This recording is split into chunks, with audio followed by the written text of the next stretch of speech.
سیرت طیبہ تمام دنیائے انسانیت کے لیے ایک نمونہ ہے، اور اللہ تبارک و تعالی نے اس کا اعلان قرآن کریم کے اندر فرمایا، لقد كان لكم في رسول الله أسوة حسنة لمن كان يرجو الله واليوم الآخر وذكر الله كثيرا۔ تمہارے لیے رسول اللہ صلی اللہ علیہ وسلم کی ذات میں بہترین نمونہ موجود ہے، اس لیے تمام مسلمانوں کی ایک ضرورت یہ ہے، بلکہ تمام دنیا انسانیت کی ضرورت، بالخصوص مسلمانوں کی ضرورت یہ ہے کہ رسول اکرم صلی اللہ علیہ وسلم کی سیرت کے مختلف پہلوؤں سے واقف ہونے کی کوشش کریں۔ اس لیے آج کی اس مجلس میں میں نبی اکرم صلی اللہ علیہ وسلم کی سیرت کے کچھ پہلوؤں پر گفتگو کرنا چاہتا ہوں۔ سب سے پہلے تو ہمیں یہ سمجھنا چاہیے کہ اللہ تعالیٰ نے آپ کو دنیا میں اس وقت میں بھیجا جبکہ دنیا میں ہدایت نام کی کوئی چیز باقی نہ رہی تھی۔ نہ صرف یہ کہ ہدایت باقی نہ رہی، بلکہ انسانوں کے اندر سے انسانیت بھی ختم ہو گئی تھی۔ ایک انسان ایسا معلوم ہوتا تھا جیسے کہ کوئی درندہ ہو، خونخوار جانور ہو، جو کسی جنگل سے آ کر انسانوں کے درمیان میں بود و باش اختیار کر لیا۔ ایسے خونخوار ماحول میں اور ہدایت سے محروم ماحول میں ظاہر بات ہے کہ اچھائی نام کو نہیں ہو سکتی، وہاں پر برائی ہی برائی کا غلبہ تھا، ظلم تھا، فساد تھا، اور شرک تھا، کفر تھا، بے حیائی تھی، اور زناکاری تھی، چوری اور ڈکیتی تھی، ظلم انتہا کو پہنچ گیا تھا۔ ایک انسان دوسرے انسان کے لیے ایسا ہو گیا تھا جیسے کہ جنگل کے درندے ایک دوسرے کے قتل کے اور ایک دوسرے کو کھا جانے کے در پہ ہوتے۔ ہر جگہ پر فساد چل رہا تھا، تنکوں کی، منکوں کی، درختوں کی، چاند اور سورج کی، بلکہ درختوں اور جانوروں کی، ہر قسم کی چیزوں کی پوجا ہو رہی۔ اللہ کو پہچاننے والے ختم ہو چکے تھے۔ انبیاء اکرام علیہم السلام کی تعلیمات جو آپ سے پہلے دنیا میں آئے تھے، ان کی تعلیمات تحریف کر دی گئی تھی، اس کو عدل بدل کر دیا گیا تھا، اس کے اندر خرافات کو داخل کر دیا گیا تھا، توحید کے درس کو شرک سے بدل دیا گیا تھا، برائی کا نام اچھائی رکھ دیا گیا تھا، اچھائیوں کا نام برائی رکھ دیا گیا تھا۔ ایسے دور میں ضرورت تھی کہ ایک اللہ کا پیغمبر آئے اور دنیا کے اس بگڑے ہوئے نظام کو پورے طور پر درست کر ڈالے۔ اس کے لیے اللہ تعالیٰ نے نبی اکرم صلی اللہ علیہ وسلم کو بھیجنے کا فیصلہ کیا، اور یہ فیصلہ تو ازل میں طے ہو چکا تھا، اور ہمارے آقا محمد عربی صلی اللہ علیہ وسلم کو اللہ نے پہلے ہی نبی بنا کر دیگر پیغمبروں کے ذریعے سے آپ کے دنیا میں تشریف آنے کا اعلان کروا دیا تھا۔ توریت کے اندر، انجیل کے اندر، زبور کے اندر، دیگر اور آسمانی کتابوں کے اندر نبی اکرم صلی اللہ علیہ وسلم کی آمد کا تذکرہ موجود تھا، اور اتنا واضح نقشہ موجود تھا اور آپ کی صفات کے ساتھ آپ کا حلیہ مبارک بھی پیش کر دیا گیا تھا، جس کو پڑھنے کے بعد ایک انسان کسی اشتباہ میں مبتلا نہیں رہ سکتا کہ وہ آخری پیغمبر کیسے ہوں گے، وہ آخری پیغمبر کیا صفات لے کے آئیں گے، اور وہ آخری پیغمبر کیا صورت لے کے آئیں گے۔ آپ کی صورت کا تذکرہ اور آپ کی سیرت کا تذکرہ پچھلی کتابوں میں اللہ نے فرما دیا۔ قرآن کریم کے اندر بھی اللہ نے بتایا ہے کہ نبی امی صلی اللہ علیہ وسلم کا تذکرہ پچھلی کتابوں کے اندر موجود تھا۔ یجدونہ مکتوبا عندہم فی التوراۃ والانجیل، یہ یہود اور نصارہ نبی اکرم صلی اللہ علیہ وسلم کا تذکرہ اپنی کتابوں تورات اور انجیل کے اندر پاتے ہیں، اس کے اندر لکھا ہوا موجود تھا۔ تو آپ کی آمد سے ہزاروں سال پہلے ہی سے اللہ تعالیٰ نے پیغمبروں کے ذریعے بتایا، جو پیغمبر دنیا میں آتا تھا وہ نبی اکرم صلی اللہ علیہ وسلم کے بارے میں بتا کے جاتا تھا کہ میں تو پیغمبر آیا ہوں، میں چلا جاؤں گا، اور ایک زمانے میں آخری پیغمبر آنے والے۔ حضرت عیسیٰ علیہ السلام نے بھی، جو اللہ کے نبی علیہ السلام سے پہلے گزرے، انہوں نے اپنے لوگوں کو بتا دیا تھا کہ میرے بعد ایک پیغمبر آنے والے ہیں اور ان کا اسم گرامی احمد ہوگا، مبشرم برسول یاتی من بعد اسمہ احمد، میرے بعد ایک پیغمبر جن کا نام احمد ہوگا، میں ان کی بشارت تم کو سنا کے جا رہا ہوں۔ اس طرح ہر پیغمبر نے رسول اللہ صلی اللہ علیہ وسلم کے بارے میں بتایا۔ تورات کے اندر بھی موجود ہے، اور اس تورات میں جس میں لوگوں نے گڑبڑ کر دی اور تحریف کر ڈالی، عدل بدل کر ڈالا، لیکن اس کے باوجود آج تک بھی اس کے اندر ایسی آیتیں موجود ہیں جو بتاتی ہیں کہ محمد الرسول اللہ صلی اللہ علیہ وسلم کا تذکرہ اللہ نے کیا تھا۔ توریت کے 5 حصے ہیں، ان 5 حصوں میں سے آخری جو اس کا حصہ کہلاتا ہے اس کا نام ہے استثناء۔ اس جز استثناء میں 18ویں باب کی 18ویں آیت میں محمد الرسول اللہ صلی اللہ علیہ وسلم کا تذکرہ موجود ہے۔ اس کے اندر لکھا ہے کہ اللہ تعالیٰ نے موسیٰ علیہ السلام کو بتایا، موسیٰ علیہ السلام پر وحی نازل فرمائی کہ اے موسیٰ، میں تیرے بعد ایک پیغمبر تجھ جیسا بھیجوں گا۔ اس کے الفاظ پر غور کیجئے کہ اللہ نے فرمایا کہ اے موسیٰ، میں تیرے بعد ایک پیغمبر تجھ جیسا بھیجوں گا اور اس کے منہ میں اپنا کلام ڈالوں گا،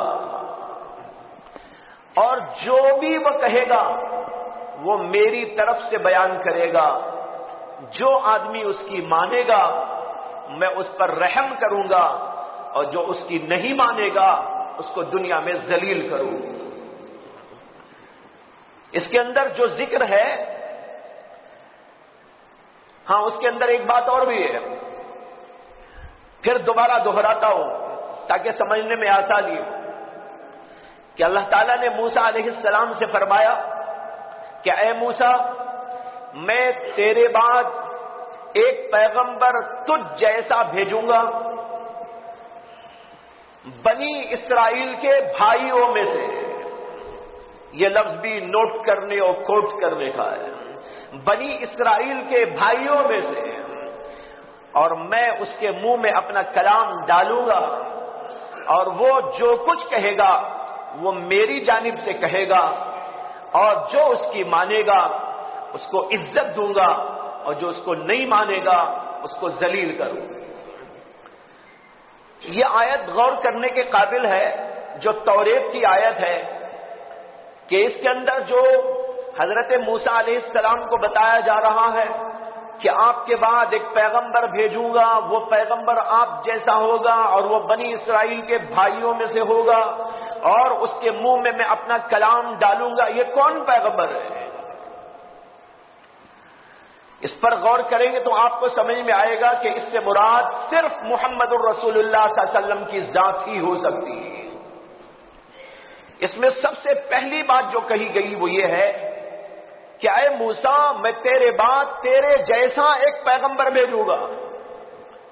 تیرے جیسا کا کیا مطلب ہے؟ تیرے جیسا کا مطلب یہ ہے کہ موسیٰ علیہ السلام کو جیسے اللہ نے کتاب عطا کی ویسی کتاب اس پیغمبر کو بھی دوں گا، اور جیسے موسیٰ علیہ السلام کو دنیا میں حکومت و طاقت دی، اسی طرح اس پیغمبر کو بھی دنیا میں حکومت و طاقت دی جائے گی۔ اور یہ ہے کہ وہ پیغمبر جو آئیں گے ان کے اوپر مستقل شریعت نازل ہوگی، وہ کسی اور شریعت کے تابعدار نہیں ہوں گے، جیسے موسیٰ علیہ السلام کو اللہ نے مستقل شریعت عطا فرمائی تھی۔ یہ ہے تجھ جیسا کا مطلب۔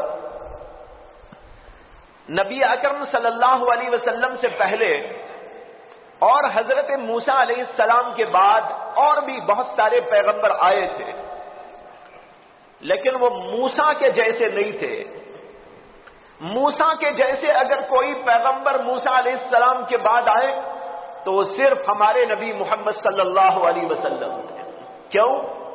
اس لیے کہ موسیٰ علیہ السلام کے بعد جتنے پیغمبر آئے حضرت عیسیٰ علیہ السلام تک وہ سب کے سب موسیٰ علیہ السلام کی شریعت ہی پہ چلنے والے تھے، ان کے اوپر کوئی نئی شریعت نازل نہیں ہوئی۔ اور یہ بھی آپ سمجھ لیں یہاں پر کہ خود حضرت عیسیٰ علیہ السلام بھی کوئی نئی شریعت لے کر نازل نہیں ہوئے تھے۔ جو ان پر اللہ نے کتاب نازل کی تھی جس کا نام ہے انجیل، انجیل کے اندر احکامات اور شریعت نہیں تھی، بلکہ اس کے اندر موسیٰ کی شریعت پر عمل کرنے کے طریقے بتائے گئے تھے۔ موسیٰ علیہ السلام کی شریعت ہی کو فالو کرنے کا حکم دیا گیا تھا، موسیٰ علیہ السلام ہی کی شریعت کی تکمیل کا حکم ان کو دیا گیا تھا۔ چنانچہ انجیل کے اندر آج بھی یہ عبارت موجود ہے اور یہ آیت موجود ہے کہ حضرت عیسیٰ علیہ السلام نے اپنے لوگوں سے کہا، انہوں نے کہا میں توریت کو منسوخ کرنے نہیں آیا ہوں۔ دیکھ لیجئے کیا بول رہے ہیں عیسیٰ علیہ السلام، وہ کہہ رہے میں توریت کو منسوخ کرنے نہیں آیا ہوں، میں اس کی تکمیل کرنے کے لیے آیا ہوں۔ اور ان کے اوپر کوئی نئے احکامات بھی نازل نہیں ہوئے تھے، جو کچھ کہ موسیٰ علیہ السلام کی شریعت کے اندر احکامات موجود تھے وہی سارے احکامات حضرت سیدنا عیسیٰ علیہ السلام کو فالو کرنے کے لیے کہہ دیا گیا تھا۔ ہاں البتہ کچھ باتیں مثال کی، تمثیل کی، واعظ کی، نصیحت کی اور کچھ لوگوں کو سمجھانے اور مثالیں دے دے کر واضح کرنے کی ان کے اوپر نازل فرمائی گئی تھی۔ باقی وہ جو شریعت چلتے تھے وہ شریعت تو خود حضرت موسیٰ علیہ السلام ہی کی شریعت تھی۔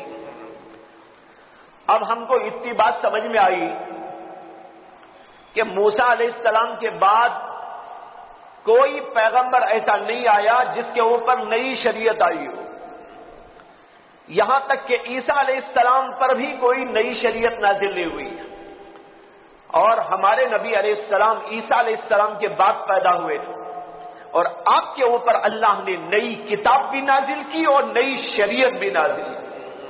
اس سے معلوم ہوا کہ تجھ جیسا کا مطلب یہ ہے کہ جیسے میں نے موسیٰ علیہ السلام کو نئی شریعت، نئی کتاب، نئے احکام دے کر بھیجا، اس طرح محمد صلی اللہ علیہ وسلم جو آخری زمانے کے پیغمبر ہوں گے ان کو بھی نئی شریعت اور نئے احکام دیے جائے۔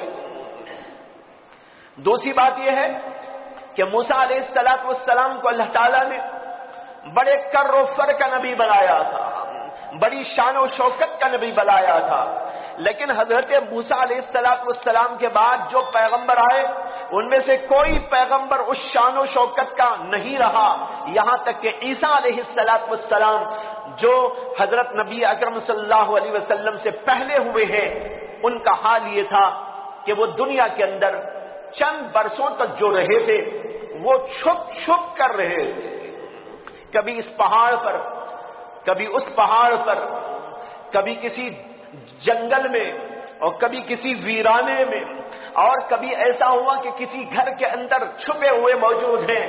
ان کی پوری زندگی اسی طرح گزر گئی۔ ان کو اللہ نے دنیا کے اندر کوئی حکومت کرنے اور ان کو دنیا کے اندر جو کر و فر ہونا چاہیے، جیسے موسیٰ علیہ السلام کو اللہ نے عطا فرمایا تھا، اس طرح کا ان کو نہیں بنایا۔ پیغمبر تو بے شک وہ تھے، لیکن ایسے پیغمبر جیسے کہ موسیٰ علیہ السلام کو اللہ نے بنایا تھا، شان و شوکت کا، کر و فر کا، حکومت و طاقت کا، اس طرح کا پیغمبر کسی کو نہیں بنایا۔ ہاں، حضرت نبی اکرم صلی اللہ علیہ وسلم دنیا میں آئے، شروع کے حالات تو ایسے ہی تھے، لیکن بعد میں چل کر اللہ نے آپ کو حکومت بھی دی اور طاقت بھی دی۔ سارا عرب آپ کے سر نگو ہو گیا، سارا عرب زیر قدم آ گیا، ملک کے ملک فتح ہوتے چلے گئے، ملک کے ملک آپ کے زیر قدم آتے چلے گئے، اور قبیلوں کے قبیلے اسلام کے اندر داخل ہوتے چلے گئے، یہاں تک کہ بادشاہان بھی حضور کی پیغمبری کو ماننے والے ہو گئے۔ اتنا بڑا پیغمبر شان و شوکت کا جیسے موسیٰ علیہ السلام، ایسا کوئی اور پیغمبر محمد الرسول اللہ صلی اللہ علیہ وسلم کے سوا پیدا نہیں ہوا۔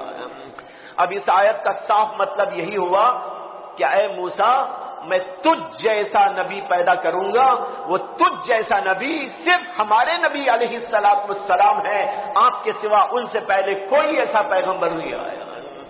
دوسری بات جو اس آیت میں یعنی تورات میں کہی گئی ہے وہ یہ ہے کہ وہ نبی بنی اسرائیل کے بھائیوں میں سے ہوگا۔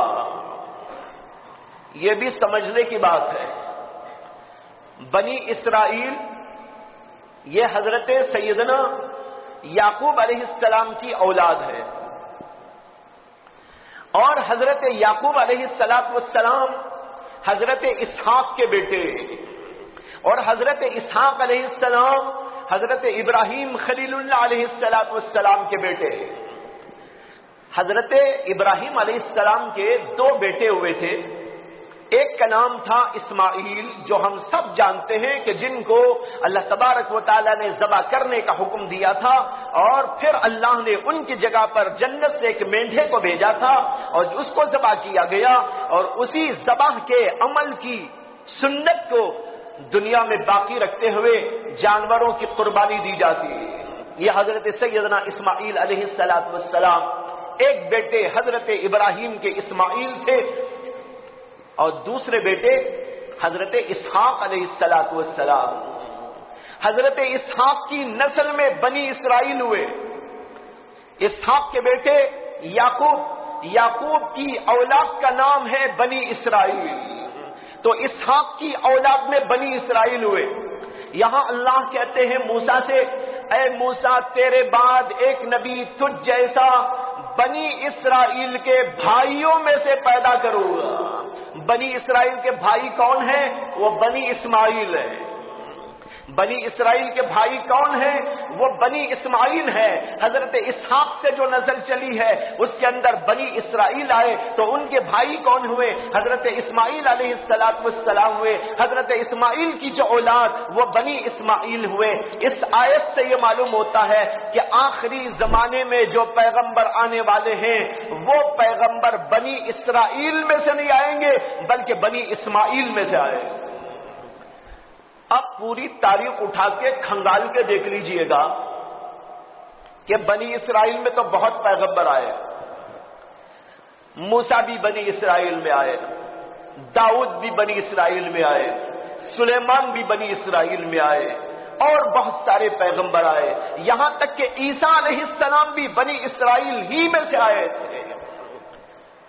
لیکن ہمارے نبی علیہ السلام بنی اسماعیل میں پیدا ہوئے۔ ہمارے نبی علیہ السلام کا جو سلسلہ نسب آگے چلتا ہے وہ جا کر مل جاتا ہے حضرت اسماعیل علیہ السلام سے۔ اس سے معلوم ہوا کہ اس آیت میں اشارہ ہے کہ آخری زمانے میں جو پیغمبر اللہ بھیجنے والے ہیں وہ بنی اسرائیل میں سے نہیں آئیں گے، وہ بنی اسماعیل میں سے آئیں گے۔